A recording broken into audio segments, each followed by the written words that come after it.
Dear colleagues, ladies and gentlemen, it is a great pleasure for me to be addressing you this morning, even if it is only from a screen.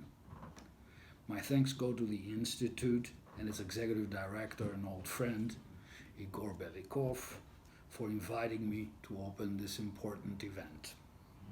As some of you might know, I have spent most of my professional life advising companies, governments, and regulators on corporate governance. And one of the most challenging issues that I have come across is governance in controlled firms.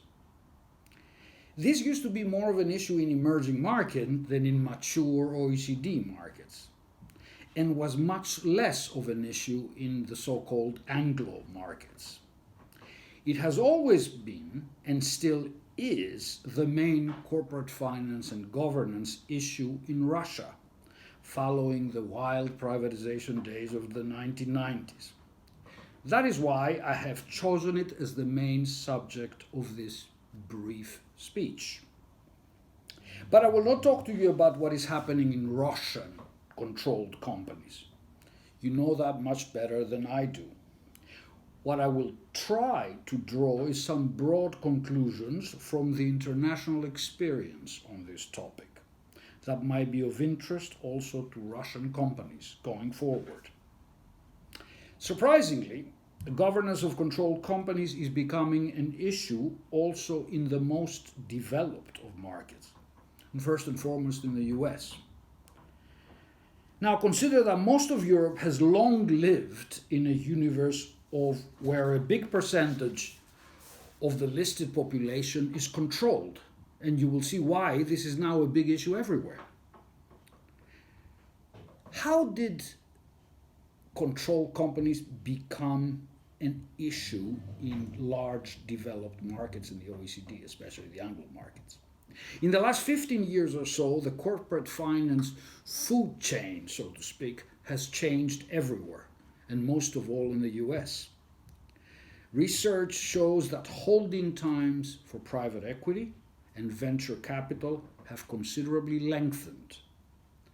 Well-endowed private equity and venture capital firms are also availing themselves of cheap debt, allowing companies to remain adequately funded in private ownership for much longer.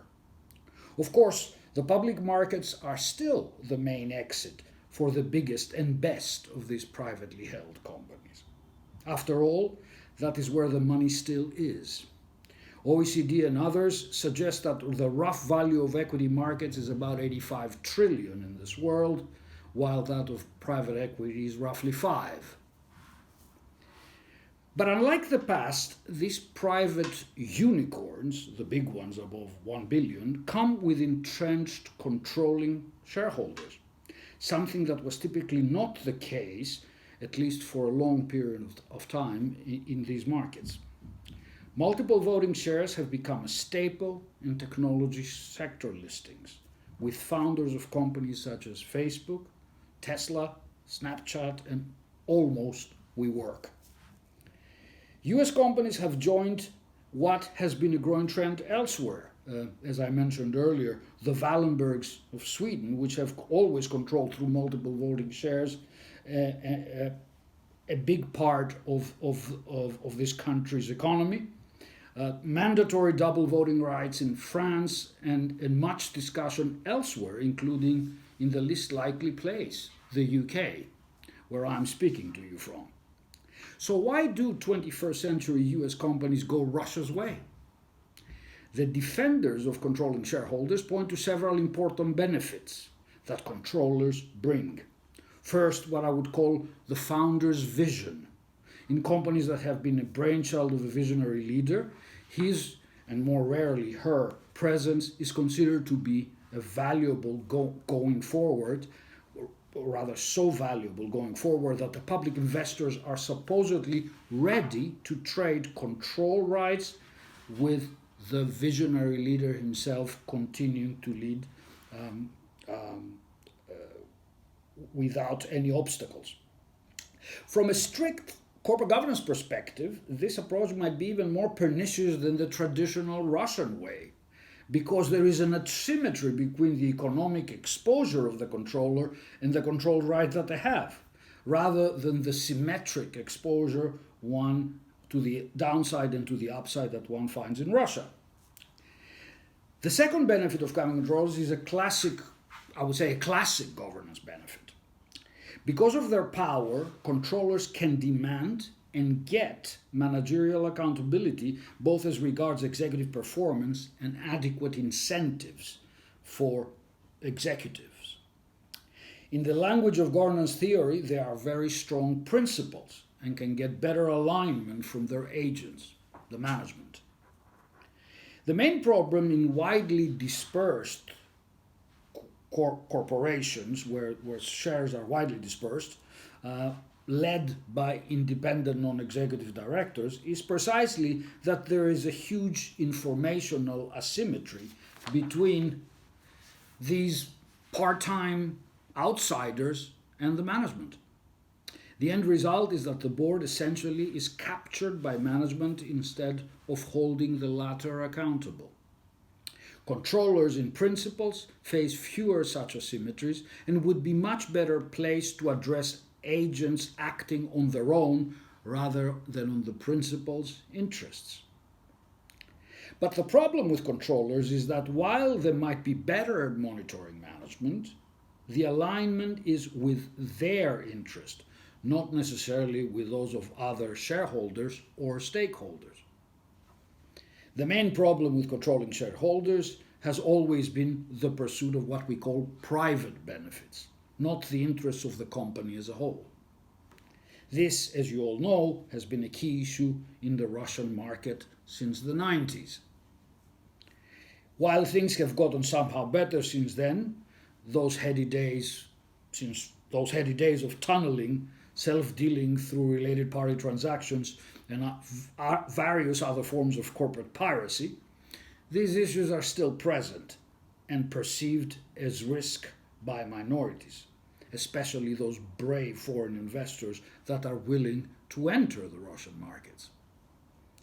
This is because, in contrast with other control-friendly markets in the OECD space, the institutional context in Russia is still seen as weak and not quite investor-friendly. The central bank, Bank Russia, tried to address this in the corporate governance code by mandating significant independent presence among board members and by making non-executive directors responsible for vetting conflicts of interest.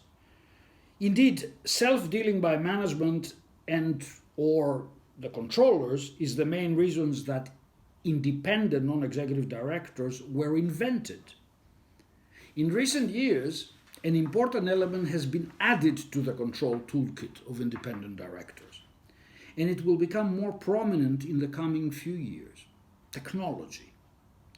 Many companies are experimenting, as I know, with blockchain technology and its distributed ledgers as a means to strengthen controls and enhance real-time reporting to the people that oversee them. This might, over time, it's very early days yet, lower asymmetries between insiders and the controllers on the one side and the independent non-executives that are there to protect the rest of the shareholder population and the stakeholders. As more information is generated by these controls, artificial intelligence, AI, might actually compound these technological benefits to the INETs. Another problem with controllers is what I would call vision gone wild. Think Uber and Kalanick or Elon Musk at Tesla. Here the remedy is actually very different. In listed firms like Tesla and Facebook, with boards packed with independent directors, in name, but essentially fans of the founders, the situation has gotten out of hand. But in firms which were still not listed like Uber, boards were packed with shareholder representatives, not independent in form, but certainly independent from the controller, and with their money at stake. Boards actually proved quite effective when the situation got out of hand in these companies. At Uber, the palace coup actually resulted in the king being defenestrated, despite their significant control rights through multiple shares. In contrast, at Theranos, where the board was dominated by independent heavy hitters, not investor representatives, Mrs. Holmes's defenestration came way too late. Significant presence by shareholders other than the controller on the board has indeed been identified as a defense, also in the case of expropriation and share dealing. That is a good reason for emerging markets to build systems that are not unfriendly to investor representation on the board. For example, by imposing overly restrictive regimes mandating independent majorities. The last problem with controllers, especially germane to large Russian corporates, is vulnerability to state intervention.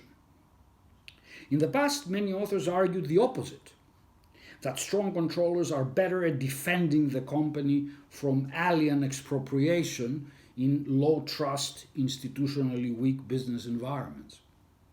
But I would agree with some recent Russian commentators, including the Institute's own Igor Belikov, that as the government gets more ready to intervene, to impose its own interest on large companies, mostly defined and broadly defined as strategic, the existence of target owners might actually make firms more vulnerable and their controllers more likely to accommodate state intrusion to the detriment of other stakeholders. In contrast, broadly held large firms with strong independent directors might have been a more difficult, albeit not impregnable, target. Following these brief encounters with some of the current issues in connection to controller presence across markets in Russia, a few quick conclusions. First, transparency. I am really honored to have worked with the central bank in bringing disclosure and transparency at the center of the Russian system of corporate governance. I strongly believe that regulators should put most of the inertia not so much in protecting minority shareholders, although this is also needed, but on making sure of the integrity of governance information that reaches the market, and also by helping the market digest it, for example, through the central bank's annual report on the governance of Russian companies. Adequate transparency will actually encourage the emergence of another positive driver in the market that I have already talked about, technology. Data availability will allow stakeholders to monitor much more effectively company, not only as regards financial performance, but also governance. In its turn, the availability of data will enable AI platforms to track the good, the bad, and the ugly, and facilitate investment decisions on whether on the debt or on the equity side. Many commentators and experts put forth the point that corporate governance is not as important as it used to be. So there's no reason to be obsessed by it. Other things, such as corporate purpose, meeting all stakeholder expectations, protection of the environment, might be more important for boards and companies. Well, yes, they're very important. But I have news for you. Corporate governance will always be important because any organization, and especially the larger, more complex organizations, will need to constantly improve and adjust the way decisions are prepared, taken, and communicated. And that is what we're talking about. For me, this is what governance is, and there is no getting rid of it. And it needs to be constantly adjusted because the world changes continuously.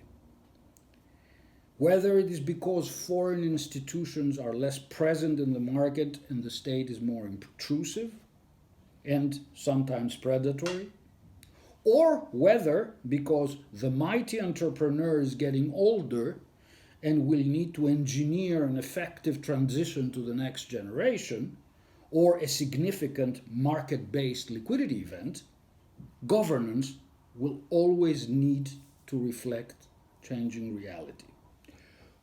While technology enhanced, the main elements of governance will remain the same, at least in the foreseeable future. Boards with a mixture of insiders and outsiders, well-crafted incentives, well-crafted controls and delegations of authority, and alignment through culture and values well embedded in the organization. It is not easy, all of this. Sometimes it's damn hard. But it certainly is worth going for. There is higher managerial effectiveness and lower investor risk at the end of the tunnel. I wish you the best for a very successful conference.